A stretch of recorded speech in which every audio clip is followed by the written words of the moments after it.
এই যুগেও ইব্রাহিমী চেতনা আদর্শ নিয়ে যখন কেউ আঙ্গুল উঁচিয়ে মূর্তির বিরুদ্ধে সোচ্চার হয়, তখন সেই আঙ্গুলকে ভেঙে দেওয়ার জন্য ওই রকম মূর্তি প্রেমীরা, শয়তানের অনুসারীরা ঝাঁপিয়ে পড়ে। যুগে যুগে একই ইতিহাস ঘটে।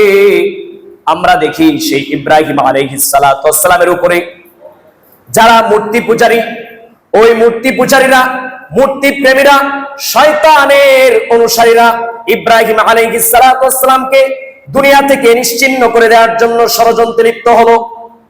এই ইতিহাস কেন আমাদেরকে শোনানো হয়? কোরআন কেন এই ইতিহাস আমাদেরকে শুনিয়েছে? কারণ ইব্রাহিমের বিরুদ্ধে যেমন মূর্তি প্রেমীর আগ্রাসন ছিল, মূর্তি প্রেমীদের আক্রমণ ছিল, এই যুগে মূর্তি প্রেমীদের আক্রমণ আছে না নাই?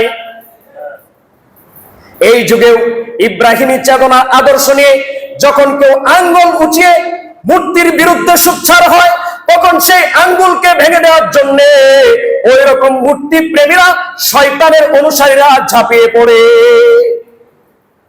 যুগে যুগে তাওহীদের উচ্চারণ উচ্চকিত হয়, এমনই ভাবে যুগে যুগে মিথ্যার ধ্বজাধারীদের আক্রমণও চলে আসে। এটাই ইতিহাস।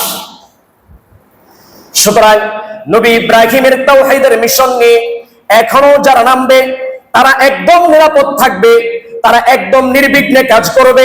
এই চিন্তা করা আকাশ কুসুম কল্পনা করা ছাড়া আর কিছুই নয়।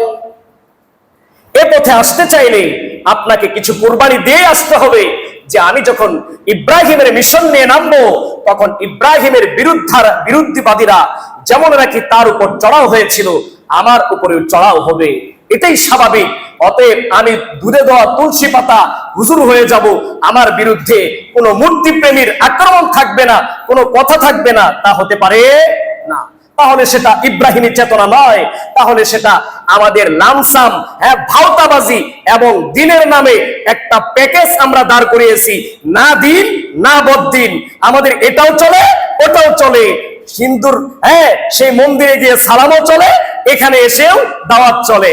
এই যে একটা আলু খিচুড়ি ধর্ম আমরা পালন করি, এটা কোনোদিন ধর্ম নয়, এটা কোনোদিন ধর্ম নয়, এটা ভাওতাবাজিদের ধর্ম।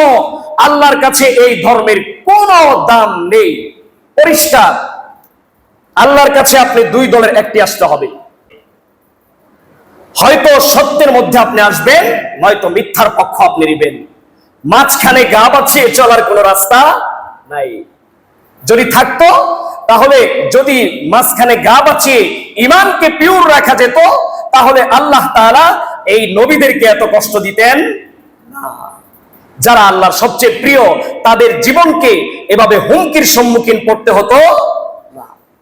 এই জন্যে আমরা অনেকেই এই চিন্তা করি, এই চিন্তা থেকে আমাদের বেরিয়ে আসতে হবে যে আমরা খাঁটি ইমানদার হব, অথচ আমাদের বিরুদ্ধে বেঈমানদের কোনো কথা থাকবে না, বেঈমানদের কোনো আপত্তি থাকবে না, বেঈমানদের কোনো আক্রমণ থাকবে না।